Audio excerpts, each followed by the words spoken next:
모두 일어서십시오. 입당성가는 독창자가 하겠습니다.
성부와 성자와 성령의 이름으로.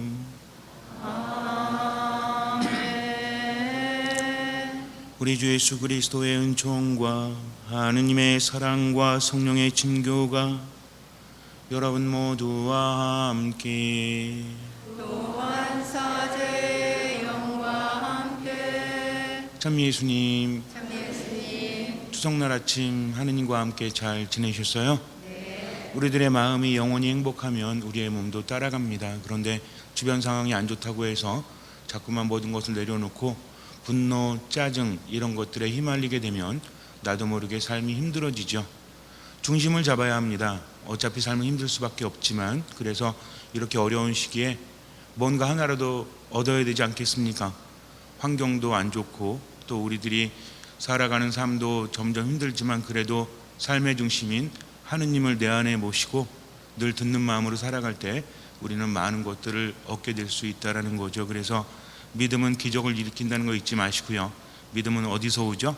듣는 마음에서 옵니다. 그래서 오늘 아침 시작하면서 어쩌면 마음이 좀 안 좋았을지 모르겠지만 하느님 생각에 내 마음이 깊어 뛰놀 수 있도록 오직 이 순간 하느님만을 바라보면서 이 거룩한 미사 봉헌하도록 하겠습니다. 미사하실 때 제가 노래로 해도 작게 하시면 돼요. 무리하지 마시고 그냥 작게 마음으로 하시기 바랍니다. 저도 웬만하면 낮게 하려고 노력할 테니까 크게 소리 내려고 무리하지 마시고 마음을 다해서 한다는 거죠. 왜냐하면 그냥 아멘 하는 것보다 작은 소리라고 할지라도 아멘 할 때 마음이 더 실리기 때문입니다. 그래서 무리하지 마시고 작게 하세요. 형제 자매 여러분, 구원의 신비를 합당하게 거행하기 위하여 우리 죄를 반성합시다.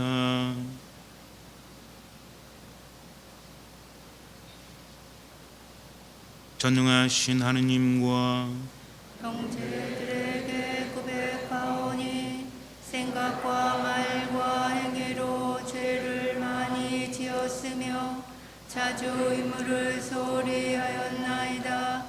제 탓이요 제 탓이요 저의 큰 탓이옵니다. 그러므로 간절히 바라오니 평생 동정이신 성모 마리아와 모든 천사와 성인과 형제들은 저를 위하여 하느님께 빌어주소서. 전능하신 하느님, 저희에게 자비를 베푸시어 죄를 용서하시고 영원한 생명으로 이끌어 주소서. 아멘. 주님 자비를 베푸소서. 주님 자비를 베푸소서. 그리스도님 자비를 베푸소서. 그리스도님 자비를 베푸소서. 주님 자비를 베푸소서. 주님 자비를 베푸소서. 기도합시다. 계절의 변화를 섭리하신 하느님, 해와 비와 바람을 다스리시어 저희에게 수확의 기쁨을 주시니 저희가 언제나 하느님께 오롯한 감사를 드리고 조상을 공경하며 가족과 이웃과 화목하여 이 세상에서 하느님의 나라를 이루게 하소서. 성부와 성령과 함께 천주로서 영원히 살아계시며 다스리시는 성자 우리 주 예수 그리스도를 통하여 비나이다. 아멘. 말씀 전례가 시작됩니다.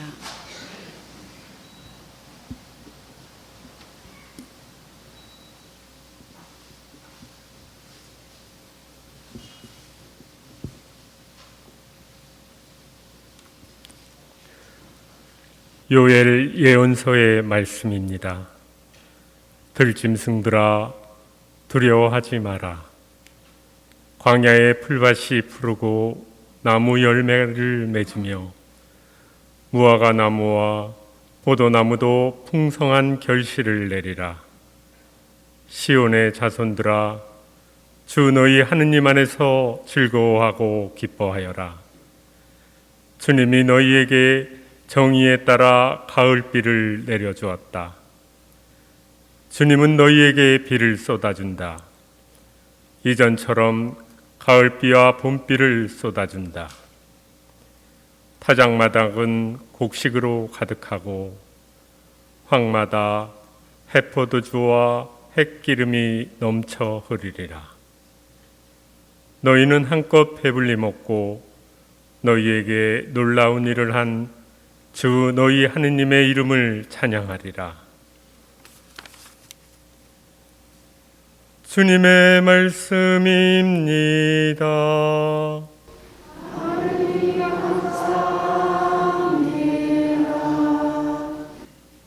온갖 열매 땅에서 거두었으니 하느님 우리 하느님이 복을 내리셨네.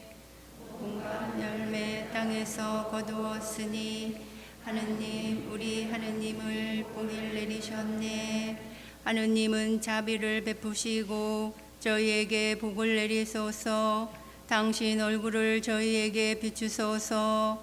하느님 민족들이 당신을 찬송하게 하소서. 온갖 열매 땅에서 거두었으니 하느님 우리 하느님이 복을 내리셨네. 결의들이 기뻐하고 환호하리이다. 하느님 민족들이 당신을 찬송하게 하소서. 모든 민족들이 당신을 찬송하게 하소서. 온갖 열매 땅에서 거두었으니 하느님 우리 하느님이 복을 내리셨네. 온갖 열매 땅에서 거두었으니 하느님 우리 하느님이 복을 내리셨네. 하느님은 우리에게 복을 내리시리라. 세상 끝 모든 곳이 그분을 경외하리라. 온갖 열매 땅에서 거두었으니 하느님 우리 하느님이 복을 내리셨네. 요한묵시록의 말씀입니다. 나 요한은 이제부터 주님 안에서 죽는 이들은 행복하다고 기록하여라 하고 하늘에서 울려오는 목소리를 들었습니다. 그러자 성령께서 말씀하셨습니다. 그렇다. 그들은 고생 끝에 이제 안식을 누릴 것이다. 그들이 한 일이 그들을 따라가기 때문이다. 내가 또 보니 흰 구름이 있고 그 구름 위에는 사람의 아들 같은 분이 앉아 계셨는데 머리에는 금관을 쓰고 손에는 날카로운 낫을 들고 계셨습니다. 또 다른 천사가 성전에서 나와 구름 위에 앉아 계신 분께 큰 소리로 외쳤습니다. 낫을 대어 수확을 시작하십시오.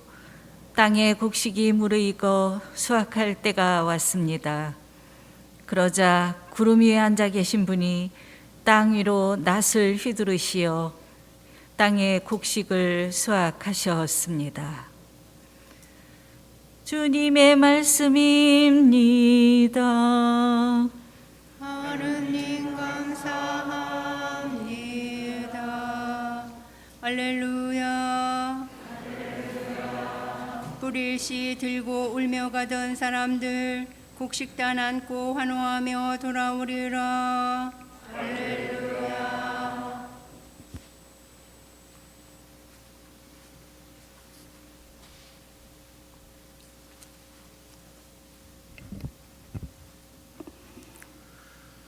주님께서 여러분과 함께 루카가 전한 거룩한 복음입니다.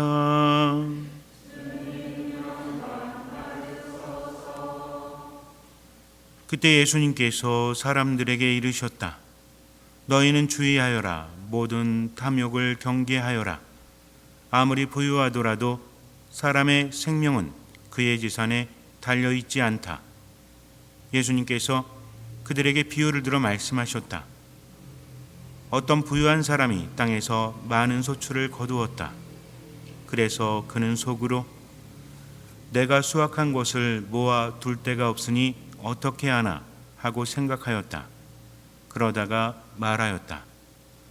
이렇게 해야지. 곡간들을 헐어내고 더 큰 것들을 지어 거기에다 내 모든 곡식과 재물을 모아 두어야겠다. 그리고 나 자신에게 말해야지.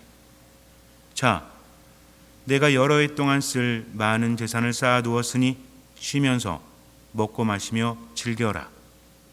그러나 하느님께서 그에게 말씀하셨다. 어리석은 자야, 오늘 밤에 내 목숨을 되찾아갈 것이다. 그러면 내가 마련해둔 것은 누구 차지가 되겠느냐?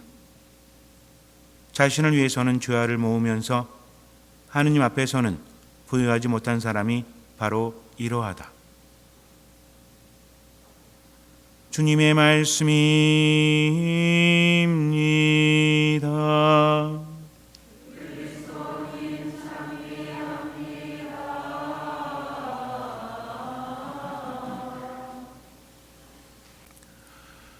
우리가 살아가는 동안 필요한 것이 있습니다.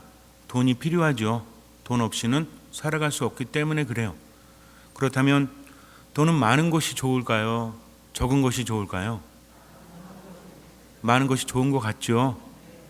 그런데 전 세계의 역사를 보면 돈이 많았던 사람들보다 많지 않았던 사람들이 더 행복하다라고 합니다. 물론 전 세계 사람들을 대상으로 다 조사를 한 건 아니겠지만 돈이 엄청나게 많은 사람들, 이런 사람들의 말로가 결코 행복하지 않았다고 해요. 왜 그랬을까요? 너무나 많아서 아까워서? 돈이 많은 사람들은 다른 것들을 잃어버린다고 합니다. 특히 사람 관계를 잃어버리기가 쉽다라고 해요. 어떤 사람이 복권에 당첨이 됐대요. 복권 당첨이 되면 되게 좋죠? 여러분들도 당첨되셨으면 좋겠죠? 얼마 정도? 많을수록 좋겠죠. 굉장히 많은 돈에 당첨이 되었다고 합니다. 몇십억 됐던 것 같아요. 근데 그 다음부터 친척들이 몰려들기 시작을 했대요. 왜냐하면 그것을 알았기 때문에. 처음에는 나누어 주었대요. 왜냐하면 공짜로 생긴 거니까 욕심내면 안 되겠다 해서 일부를 나눠 주었다고 합니다. 근데 형이 와서 계속해서 돈을 달라고 했대요. 형인지 동생인지 정확하게 알 수는 없지만 어쨌든 형제였다고 합니다. 그래서 다른 친척들보다 더 많은 돈을 줬대요.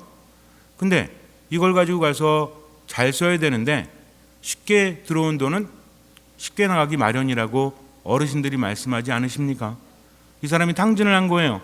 도박을 했는지 뭘 했는지 모르겠지만 와서 돈을 달라고 또 합니다. 그러니까 줄 수가 없죠. 뻔하니까. 그래서 안 줬대요. 형제가 대낮에 술을 마시다가 칼부림이 났다고 합니다. 그리고 한 사람이 죽었어요. 돈을 가진 사람이. 어떻게 생각하십니까? 제가 이야기했지만 이런 비슷한 이야기는 여러분들 들어보셨죠? 추석날인가 설날인가 아침에도 형제끼리 아버지의 유산을 두고 싸우다가 칼부림 나서 살인을 저질렀다고 합니다. 근데 이분들의 나이가 60대 후반이었대요. 어떻게 생각하십니까? 아주 젊어가지고 아버지가 남긴 재산을 서로 나누려고 한 게 아니라 이미 아버지는 가셨는데 그 남은 유산 때문에 형제가 안 좋아서 결국에는 60대 후반에 살인을 저질렀다는 거죠. 형제가 형제를 죽입니다. 얼마나 슬픈 일입니까? 찢어지게 가난하면 돈 때문에 싸울 일은 없죠. 그렇지 않아요? 대부분 보면은 뭐 때문에 가족이 찢어집니까? 돈 때문에. 그래서 재벌가들을 보면, 혹시 재벌가 오셨나요? 그럼 제가 얘기 안 하겠습니다. 재벌가들을 보면 가족끼리 흩어지게 마련입니다. 처음에는 많은 돈을 벌었지만 그 자식들 가면 어때요? 나눠주기 위해서 서로 피튀기면 싸우죠. 그 자식들은 또 어떨까요? 아마 더 그럴 거예요. 점점 뭐는 사라집니까? 돈은 사라지고 모두 사라져요.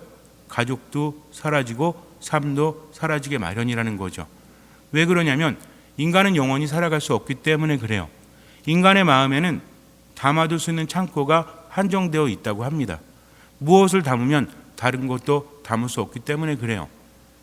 많은 것들이 그렇지 않아요? 사랑하는 마음도 그렇죠? 어떤 사람을 너무나 사랑해서 마음에 담으면 또 다른 사랑을 담을 수 없죠?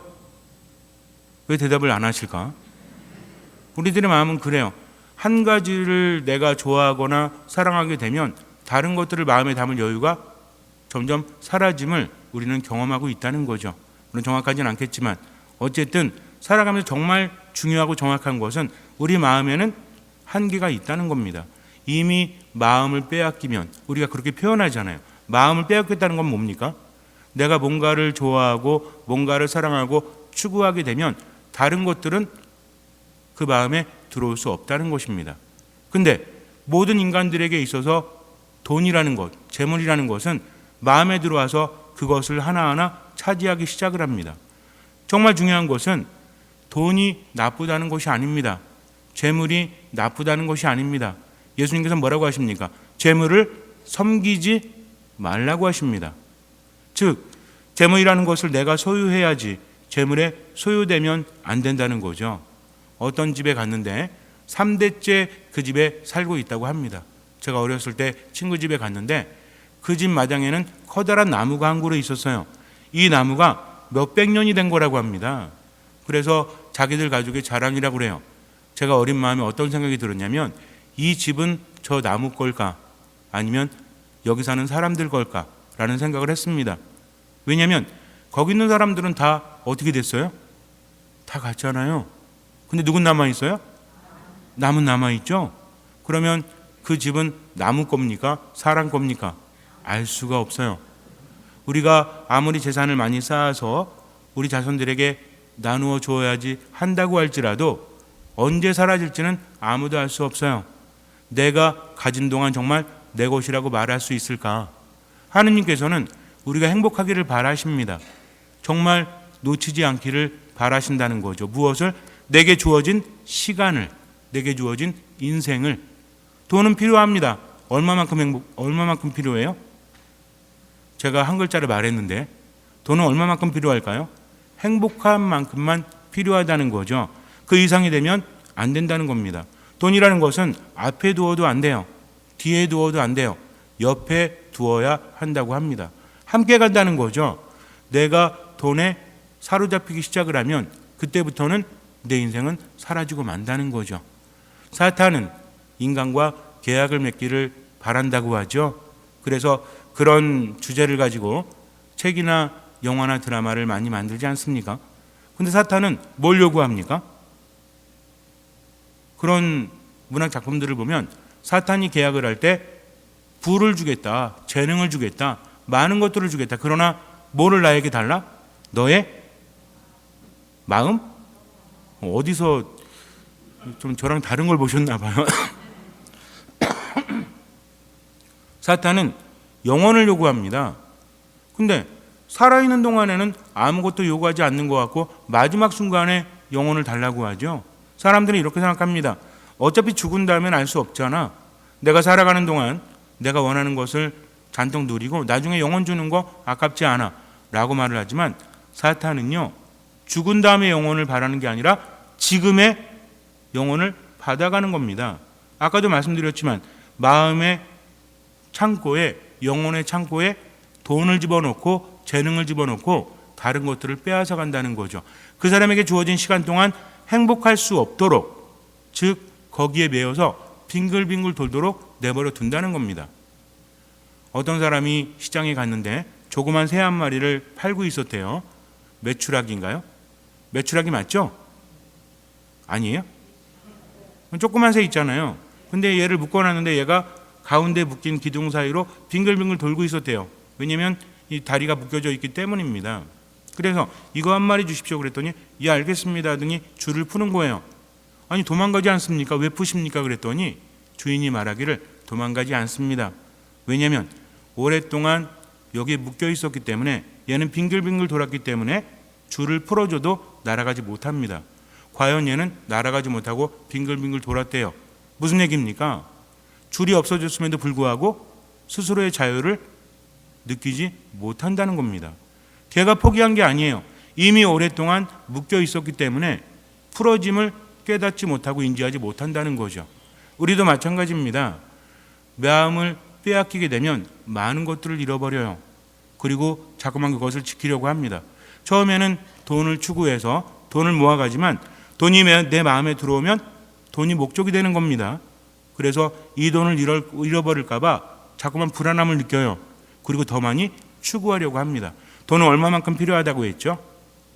행복한 만큼, 내가 먹고 내가 누리고 살아갈 만큼, 살아있는 동안. 그런데 어떻습니까? 그게 아니에요. 목적이 됩니다. 나이가 들면 들수록 이제는 살아온 날보다 살아갈 날이 짧고 갈 날이 됨에도 불구하고 돈에 묶여서 제대로 쓰지도 못하고 점점 더 노예가 되어간다는 거죠. 그러고 싶은 사람 아무도 없습니다. 근데 자꾸만 그러는 거예요. 우리도 마찬가지죠. 나는 자유롭습니다 라고 말하지만 돈이 있다가 나가면 아까워요 안 아까워요?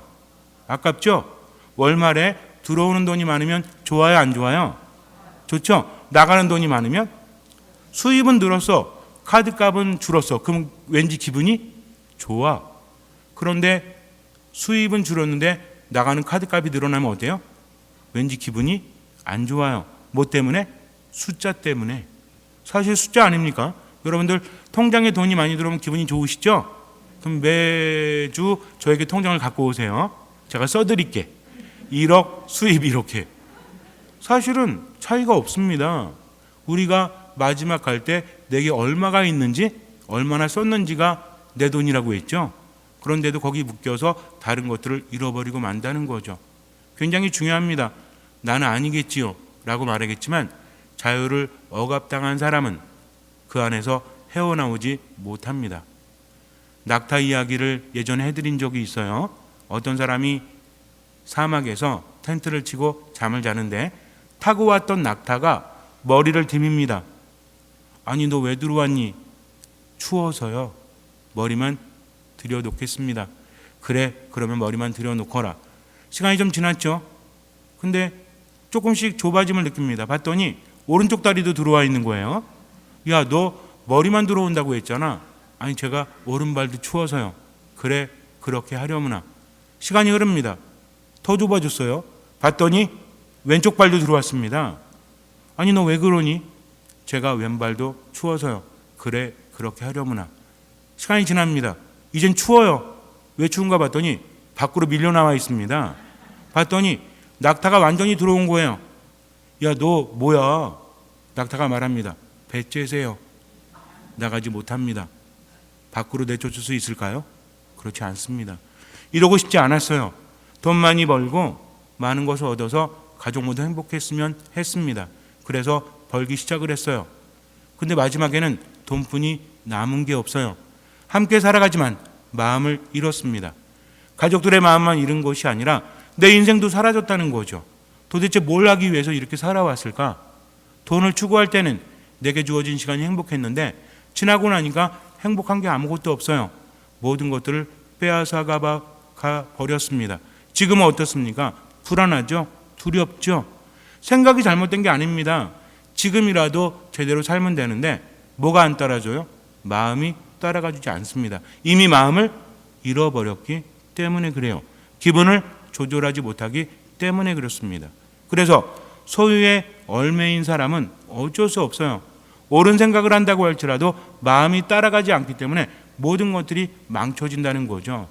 우리도 마찬가지입니다. 돈이 엄청나게 많지는 않지만 자꾸만 소유를 쫓다 보니까 어때요? 자유를 잃어버리고 삶을 잃어버리죠. 별거 아닌 것 가지고 짜증을 내고 화를 냅니다. 아닌 것 같다고요? 요즘에 코로나 때문에 많이 힘드시죠? 우울하죠? 근데 만약에 이 코로나 시기에 하루에 1,000만 원씩 들어오면 여러분들은 짜증 나시겠습니까? 좀 더 길었으면 좋겠다. 이런 비유를 드는 게 참으로 마음이 아프지만 정말 그래요. 결국에는 내게 무엇이 생기면 나는 기뻐하고 즐거워하지만 분명히 잃는 것도 있다는 것을 알아야 돼요. 뭘 잃으면 안 돼요? 마음을 잃으면 안 돼요. 뭘 잃으면 안 돼요? 영혼을 잃어버리면 안 된다는 겁니다. 그래서 얼마만큼만 필요하다? 쓸 만큼만 필요하다. 쓸 만큼만 있으면 그 다음에는 욕심 부리지 마세요. 하고 싶은 거 하십시오. 아끼지 마세요. 원하는 거 하세요. 그러면서 인생을 즐겁게 살아가십시오. 끝. 이랬으면 좋겠지만 그러면 안 돼요. 그것도 좋지만 옆에 두라고 했죠. 내 앞에 두면 안 된다는 겁니다. 우리가 살아가는 동안 분명히 내가 가진 것을 통해서 행복을 누릴 그런 자유가 있습니다. 하지만 여기에 한 가지 더 생각해야 돼요. 뭐 해야 돼요? 하느님께 인색하면 안 된다는 거죠. 하느님은 뭘 경계하라고 하십니까? 예수님이 뭐라고 하세요? 너희는 주의하여라. 모든 재물을 경계하여라. 아니죠. 탐욕을 경계하라고 하십니다. 재물 자체가 나쁜 것이 아니라 재물에 대한 무엇? 탐욕이라는 거죠. 우리 안에 있는 이러한 욕구에 대해서 우리 뭐 해야 됩니까? 경계하라는 겁니다. 없애라고 하지 않으십니다. 왜? 없앨 수 없기 때문에 그래요. 욕구를 어떻게 없앱니까? 졸린데 안 졸려 그러면 돼요? 물론 이런 건 돼요. 요새 보니까 어떤 드라마인지 모르겠지만 건강을 위해서 자꾸 두드리라고 하죠. 그런 드라마 못 보셔도 저도 잠깐 이렇게 본 건데, 그래서 이렇게 하면 손 한번 올려보세요. 이렇게 왼손 올려보세요. 오른손으로 여기 두드리면서 나는 좋아진다 이건가요? 있잖아요. 그거 자꾸 두드리니까 어때요? 한번 해볼까요? 내가 좋아진다는 건가요? 정확하게 뭡니까? 제가 할게요. 내가 좋아진다 뭐 두들기 시작. 내가 좋아진다 내리세요. 이런 거는 가능할지 몰라요. 그러나 마음에 생겨나는 욕구는 어쩌지 못합니다. 그래서 화가 나는 겁니다. 그래서 짜증나는 겁니다. 생각도 중요하지만 우리들이 느끼는 게 나를 더 지배하기 때문에 그래요. 그래서 뭐 해야 된다? 경계를 해야 한다는 거죠. 일단 탐욕이 생겨나는 것을 알게 되면 그 다음부터 어떻게 해야 돼요? 기도해야 됩니다. 하느님께서 함께 하시기 때문에 그래요. 우리에게는 엄청난 무기가 있습니다. 일반 사람들은 생각을 합니다. 그래, 이거 안 좋은 거지, 이거 나쁜 거지, 그냥 고쳐야지. 하지만 뭐가 더 강하다고 했죠? 생각보다 기분이 더 강하다고 했습니다. 우울할 때 나는 안 우울해 그러면 안 우울해져요? 그렇지 않아요. 그러나 옆에 계신 하느님께 도움을 청하는 거죠. 기본적인 게 있습니다. 하느님의 도우심이 없이는 아무것도 할 수 없다. 하느님께는 모든 것이 가능하다. 그러니 하느님 저와 함께 하십시오. 저는 무엇을 다하겠습니다? 최선을 다하겠습니다. 당신의 말씀을 듣고 그 말씀을 따르겠습니다. 그때부터 변하는 거예요. 아, 탐욕을 경계하라고 하셨구나. 왜 이 탐욕이 내 삶을 앗아가기 때문에. 그러니까 하느님께서 원하신 대로 살아야지 하면서 삶의 목표가 생겨나게 되면 그것을 실천하면 돼요. 언제? 지금 여기에서. 오늘하고 내일 실패할 수도 있죠. 그러나 나는 하느님만 믿고 그것을 따라갑니다. 이렇게 하면 기분이 하느님 안에서 바뀌고요. 내 안에 있는 탐욕이 하느님으로 인해서 사라지게 됩니다. 그리고 그 자리를 행복이 채우게 돼요. 기쁨이 채우게 됩니다. 아픔도 있어요. 그러나 깨달음을 통해서 성장하게 된다는 거죠. 그렇지 않으면 엄청나게 추해집니다. 돈 많으면 뭐합니까? 마지막이 비참한데 그것을 누가 느끼니까? 죽은 다음에 욕하는 거는 별 의미가 없어요. 어떤 사람이 죽었어요. 참으로 인색했습니다. 나머지 사람들이 욕합니다. 저 사람은 참으로 인색했어. 괜찮아요. 안 들리니까. 근데 중요한 건 뭐는 들려요? 내 마음의 소리는 들리고 있기 때문에 그래요. 점점 삶이 재미없어요. 왜 그런지 아세요? 마음의 행복의 자리가 사라지기 때문입니다. 그러니까 뭐 해야 됩니까? 경계를 해야 한다는 거죠. 잠언에 보면 이런 말이 있어요. 부자가 되려고 애쓰지 말고 너의 예지를 포기하지 마라. 그냥 뭘 포기하지 말란 얘기예요? 부자가 되지 말라는 것이 아니라 뭐까지는 포기하지 마라? 예지까지는 포기하지 말라는 거죠. 지혜입니다. 앞을 내다볼 수 있는 능력이라는 거죠. 돈에 매이게 되면 이것을 얻지 못합니다. 네 눈길이 재물을 향해 날아가려고 하면 그것은 바로 없어지고 만다. 내가 재물을 바라보면 바라볼수록 그것은 사라지고 만다는 거죠. 날개를 달아 독수리처럼 하늘로 올라가 버리고 만다라고 잠언 23장 4절에서 5절까지 이야기하고 있습니다. 우리가 살다 보니까 정말 그런 것 같아요. 그래서 재물에 대한 마음은 어쩔 수 없으니 뭘 해야 되겠다? 경계를 해야 되겠다. 무엇이 되지 않도록? 탐욕이 되지 않도록. 그러면 얼마까지는 내가 추구하고 얼마까지는 추구하지 말아야 되죠? 탐욕이 되면 추구하면 안 돼요. 그러나 그것이 아니라면 추구해도 좋습니다. 얼만큼만? 쓸 만큼만. 그리고 마음이 갈라지지 않을 만큼만. 쓸 만큼만이 1단계라면 그 다음은 어떤 단계다? 마음이 갈라지지 않게. 이건 무엇입니까? 한 여인이 있었습니다. 이 여인은 소설을 쓰는 사람이었어요. 그냥 평범한 작가였어요. 근데 남편이 장사를 시작했어요. 굉장히 잘 됩니다. 왜냐하면 워낙 성실한 사람이었고 친절한 사람이었고 정직한 사람이었기 때문에 그래요. 사람들은 알죠? 어떤 집에 갔을 때 그 사람이 정직한지 그 사람이 친절한지 알아요, 몰라요? 알지 않습니까? 그러니까 오픈빨이 계속 가려면 사람이 좋아야 되는 겁니다. 단골은 그래서 생기는 거예요. 엄청나게 장사가 잘 되니까 주변에서 장사가 안 되기 시작을 해요. 부인이 말합니다. 여보, 우리가 돈을 버는 것도 좋지만 우리 때문에 저 사람들이 힘들어지니까 그냥 어느 정도만 합시다. 그랬더니 남편이 말해요. 역시 당신은 아름다운 사람이야. 그 마음이 너무나 이쁘니까 내가 당신 말을 들을게. 평범한 사람들은 아니죠. 우리 형제님들 같으면 뭐라고 그러겠어요? 미쳤어? 이렇게 잘 되는데? 그렇게 하지 않겠죠. 사랑하는 아내가 말을 하니까 감동을 합니다. 그래서 가게를 축소를 해요. 그러다 보니까 시간이 남습니다. 남는 시간에 여인이 자꾸만 글을 써요. 그리고 그 글을 발표합니다. 이게 대박이 나요. 그게 빙점이라는 소설이에요. 미우라 아야코라는 여인이 그 소설 썼다고 하죠. 우리나라에도 그게 드라마인가? 그렇게 나오지 않았습니까? 책도 있고. 이걸로 엄청난 돈을 벌어서 또 자선을 베풀었다고 합니다. 가게레스보다 더 많은 돈을 벌었다는 거죠. 이런 것이 바로 하느님 안에 머무는 겁니다. 돈을 많이 번다고 할지라도 나를 위해서도 쓰지만 어떻게 해라? 자선을 베풀 줄 알아야 한다는 겁니다. 돈이 많다고 해서 모두 다 나쁜 것이 아니에요. 돈이 없다고 해서 모두 다 좋은 것이 아닙니다. 예수님께서는 뭘 경계하라고 하셨어요? 우리는 이 이야기를 들을 때마다 착각을 해요. 나는 돈이 별로 없으니까 괜찮겠지. 돈 많은 사람들이나 조심하고 나는 안 그래도 되겠지. 그런데 삶이 우울하지 않다면, 짜증이 나지 않고 매일매일 생기가 넘쳐 흐르신다면 잘하는 거예요. 근데 돈은 없는데 짜증나고 불안해. 삶이 재미없어. 자꾸만 관계가 망가져.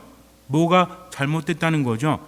그분이 경계하라고 하는 건 무엇입니까? 많은 돈이 아닙니다. 무엇입니까? 탐욕이라는 거죠. 돈이 많든 적든 그에 대한 탐욕을 경계하라고 합니다. 오늘 복음에서 어떤 부자가 돈을 많이 모아놨죠. 엄청나게 많은 소출을 얻었습니다. 창고가 적어요. 작습니다. 그래서 창고를 더 지어야 되겠다. 수확을 많이 거뒀으니까. 그래서 이제 내 영혼아 먹고 마시며 즐겨라 라고 말하니까 하느님께서 뭐라고 하십니까?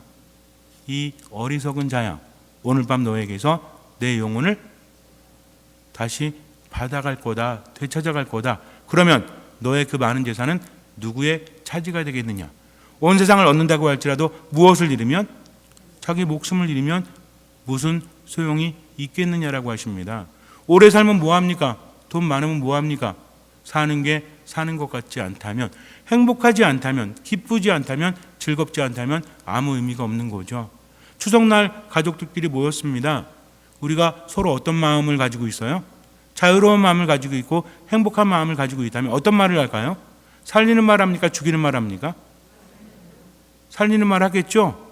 근데 내 욕심 때문에, 또 다른 욕구 때문에 자꾸만 안에서 불안을 느낀다면 우리는 어떻게 해요? 상대방을 제어하려고 합니다. 어떤 말을 해도 안 들어주면 짜증나는 거예요. 화가 나는 거예요. 그래서 조종하려고 합니다. 그러면 됩니까? 안 됩니까? 안 된다는 거죠. 모든 것들이 탐욕에서 시작을 해요. 탐욕은 뭐죠?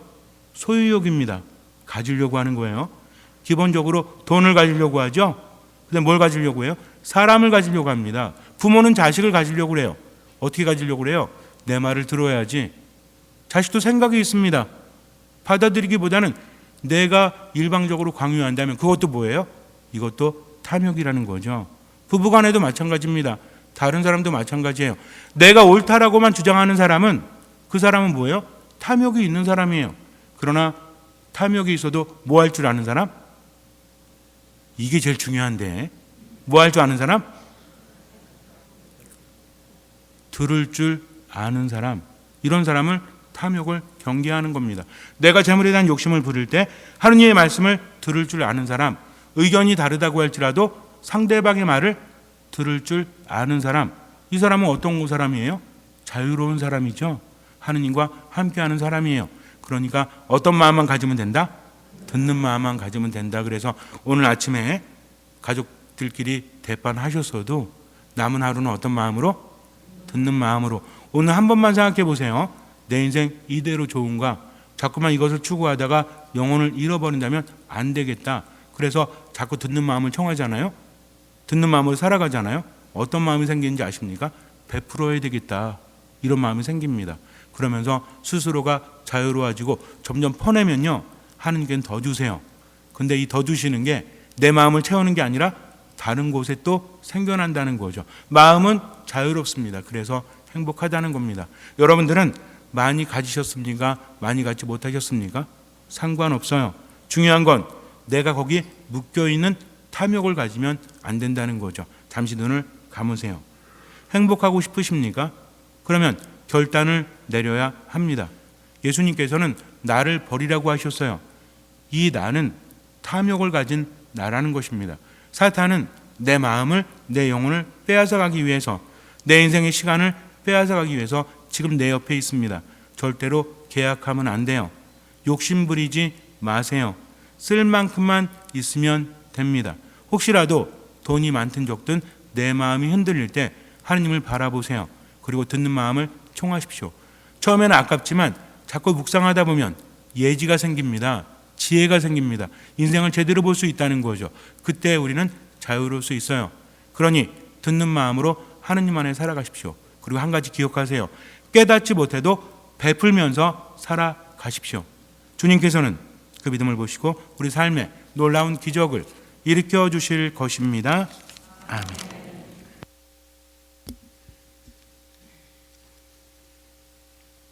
모두 일어서십시오.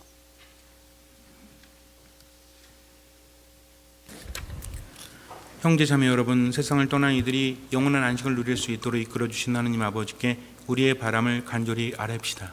교회를 위하여 기도합시다.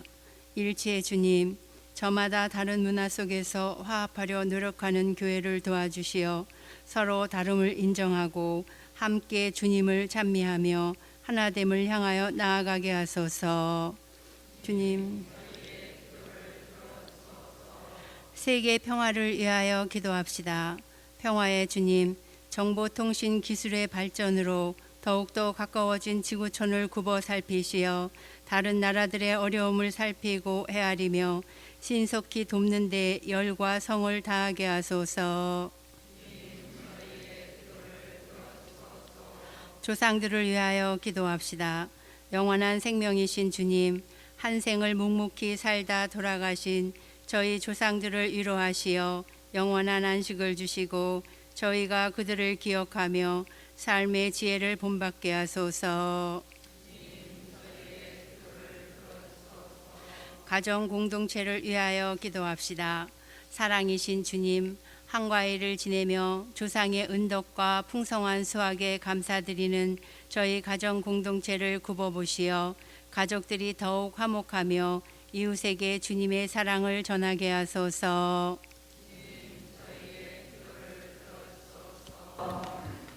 은총을 베푸시는 주님, 한가위를 맞아 주님께 감사드리는 자녀들의 기도를 기꺼이 받아주소서. 우리 주 그리스도를 통하여 비나이다. 아멘. 모두 앉으십시오. 특별헌금이 있습니다. 정성껏 준비하신 예물을 봉헌하시겠습니다.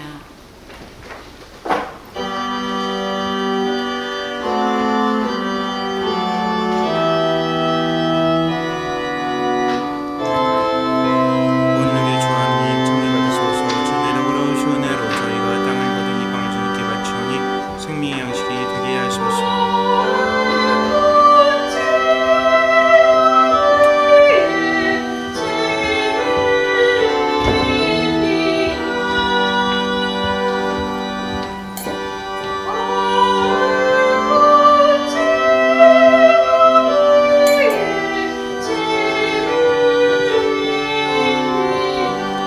오늘의 주 하나님 참여 받으소서. 주내력으로 주은혜로 저희가 포도를 거둔 이방을 주님께 바치오니 구원의 문과 되게 하소서.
형제 자매 여러분, 우리가 바치는 이 제사를 전능하신 하느님 아버지께서 기꺼이 받아주시도록 기도합시다.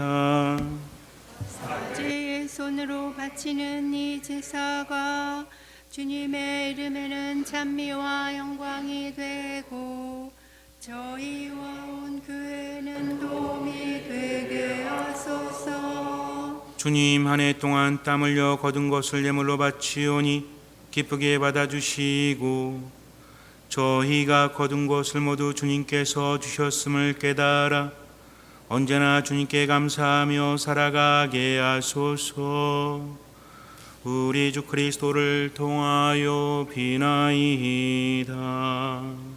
아멘.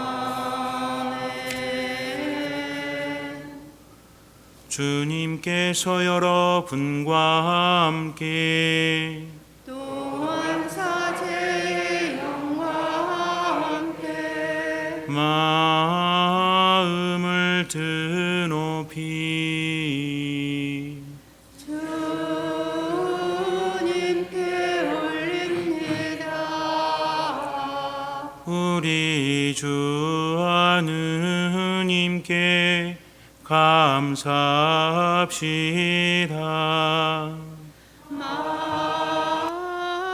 마땅하고 옳은 일입니다. 거룩하신 아버지, 전능하시고 영원하신 주 하느님, 우리 주 그리스도를 통하여 하늘과 땅의 모든 피조물과 함께 언제나 어디서나 아버지께 감사하고 아버지를 찬양함은 참으로 마땅하고 옳은 일이며 저희 도리요 구원의 길이옵니다. 주님께서는 주님 모습대로 사람을 지으시고 모든 피조물과 함께 어울려 살게 하시며 사람들을 뽑으시어 주님의 백성으로 삼으시고 영원한 계약을 맺으셨으며 종살이에서 이끌어내시어 자유를 주시고 약속의 땅으로 인도하셨나이다. 또한 주님께서는 예언자들을 통하여 완전한 자유와 영원한 생명을 약속하셨으며 성자 우리 주 예수 그리스도께서는 이 약속을 완전하게 이루시고 교회 안에서 세세대대 전해지게 하셨나이다. 주님의 위대한 사랑과 섭리는 이 땅에서도 이루어지니 저희는 주님의 가르침에 따라 모든 사람과 온갖 피조물과 함께 평화로이 조화를 이루며 주님의 은총으로 땀을 흘려 주님께 바칠 예물을 마련하나이다. 그러므로 저희는 사랑과 기쁨에 넘쳐 모든 천사와 성인과 온 세상 만물과 함께 주님을 찬양하며 끝없이 찬송하나이다. 거룩하시도다. 거룩하시도다. 거룩하시도다. 온 우리의 주 하느님, 하늘과 땅에 가득 찬 그 영광, 높은 데서 호산나. 주님의 이름으로 오시는 분 찬미 받으소서. 높은 데서 호산나. 거룩하신 아버지께서는 모든 거룩함의 셈이시옵니다. 간구하오니 성령의 힘으로 이 예물을 거룩하게 하시어 우리 주 예수 그리스도의 몸과 피가 되게 하소서. 스스로 원하신 순환이 다가오자 예수님께서는 빵을 들고 감사를 드리신 다음 쪼개어 제자들에게 주시며 말씀하셨나이다. 너희는 모두 이것을 받아 먹어라. 이는 너희를 위하여 내어줄 내 몸이다.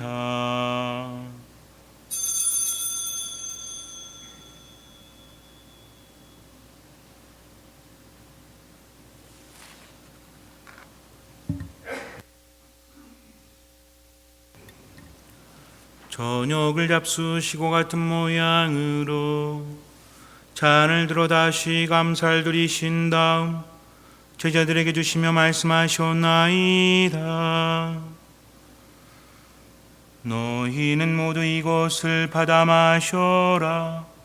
이는 새롭고 영원한 계약을 맺는 내 피의 잔이니 죄를 사하여 주려고 너희와 많은 이를 위하여 흘릴 피다. 너희는 나를 기억하여 이를 행하여라.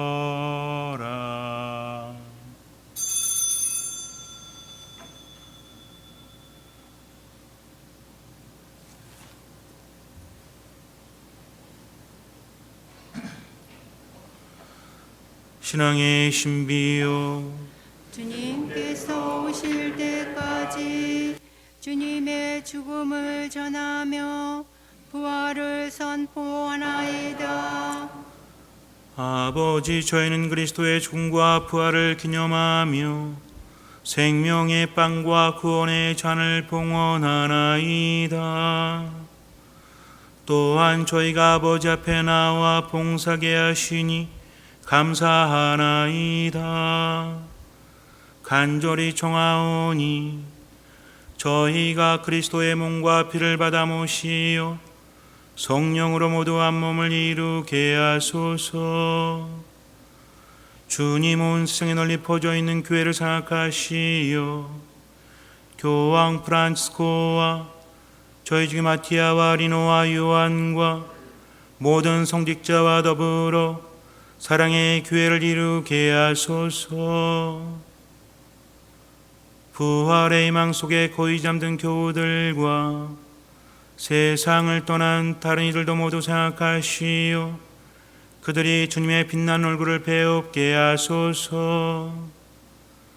저희에게도 자비를 베푸시어 영원으로부터 주님의 사랑을 받는 하느님의 어머니 복되신 동정 마리아와 그 배필이신 성 요셉과 복된 사도들과 모든 성인과 함께 영원한 삶을 누리며 성자 예수 그리스도를 통하여 아버지를 찬양하게 하소서.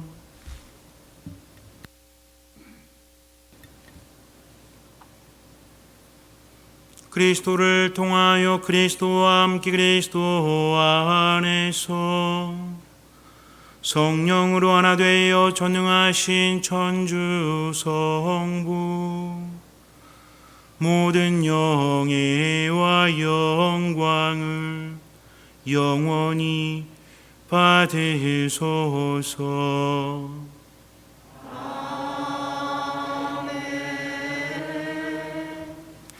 하느님의 자녀되어 구세주의 분부대로 삼가래오니 하늘에 계신 우리 아버지, 아버지의 이름이 거룩히 빛나시며 아버지의 나라가 오시며 아버지의 뜻이 하늘에서와 같이 땅에서도 이루어지소서. 오늘 저희에게 일용할 양식을 주시고 저희에게 잘못한 일을 저희가 용서하오니 저희 죄를 용서하시고 저희를 유혹에 빠지지 않게 하시고 악에서 구하소서. 주님, 저희를 모든 악에서 구하시고 한평생 평화롭게 하소서. 주님의 자비로 저희를 언제나 죄에서 구원하시고 모든 시련에서 보호하시어 복된 희망을 품고 구세주 예수 그리스도의 재림을 기다리게 하소서. 주님께 나라와 권능과 영광이 영원히 있나이다. 주 예수 그리스도님 일찍이 사도들에게 말씀하시기를 너희에게 평화를 두고 가며 내 평화를 주노라 하셨으니 저희 죄를 헤아리지 마시고 교회의 믿음을 보시어 주님의 뜻대로 교회를 평화롭게 하시고 하나 되게 하소서. 주님께서는 영원히 살아계시며 다스리시나이다.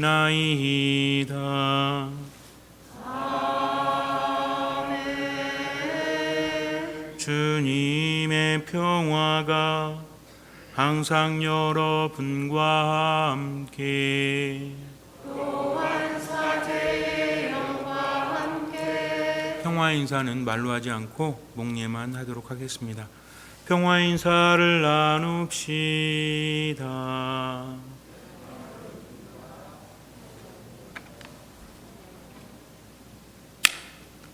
하느님의 어린 양 세상의 죄를 없애시는 주님 자비를 베푸소서.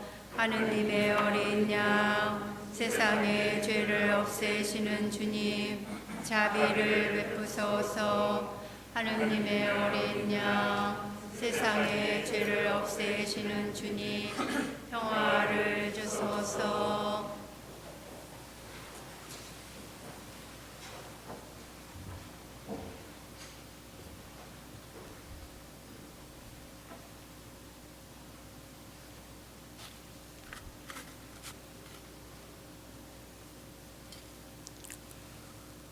보라, 하느님의 어린 양, 세상의 죄를 없애시는 분이시니 이 송찬에 초대받은 이는 복되도다. 주님 제 안에 주님을 모시게 합당치 않사오나 한 말씀만 하소서 제 영혼이 곧 나으리라.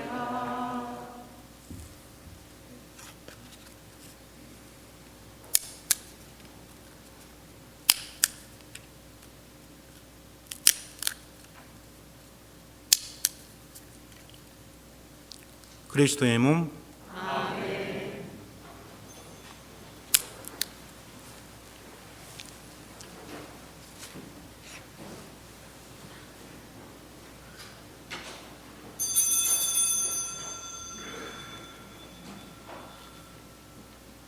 거룩한 성체를 받아 모시는 시간입니다.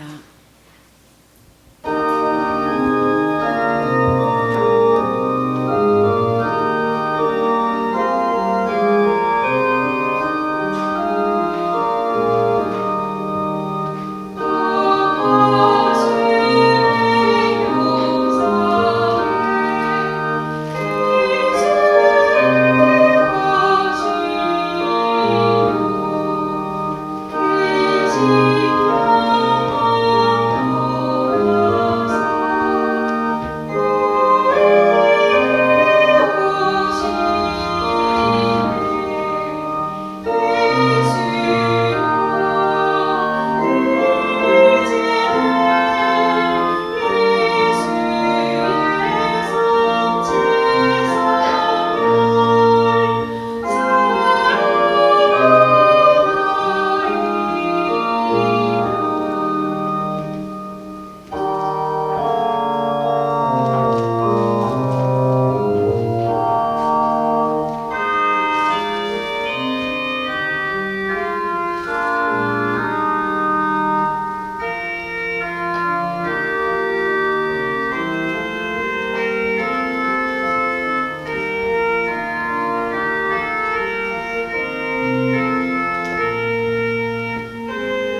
기도합시다.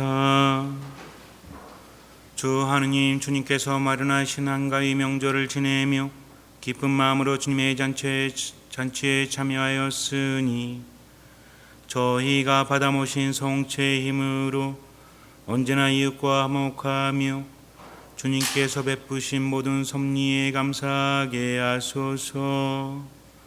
우리 주 그리스도를 통하여 비나이다.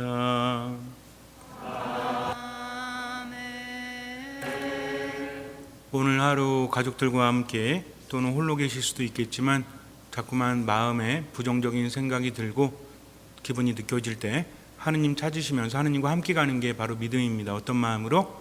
듣는 마음으로. 그래서 욕심이라는 것은 재물에 대한 것뿐만 아니라 다른 사람을 제어하려고 하는 것도 욕심이다. 그래서 그런 게 들었을 때는 경계하면서 하느님의 도우심을 청하면서 오늘 하루 자꾸만 웃으세요.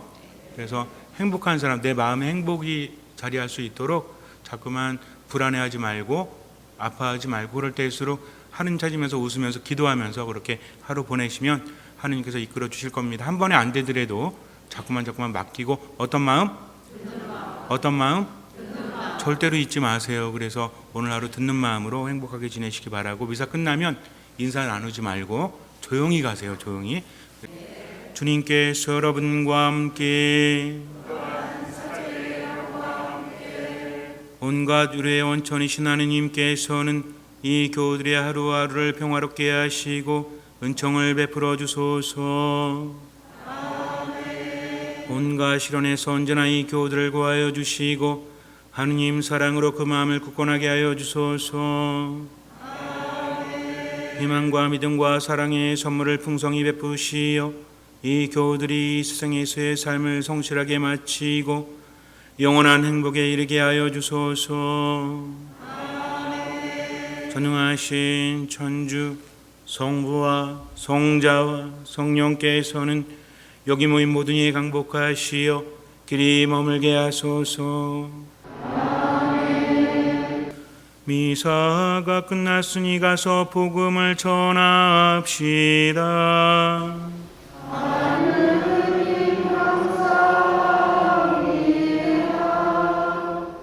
거룩한 미사 성제에서 받은 하느님 은혜에 감사드리며 파견성가는 독창자가 하겠습니다.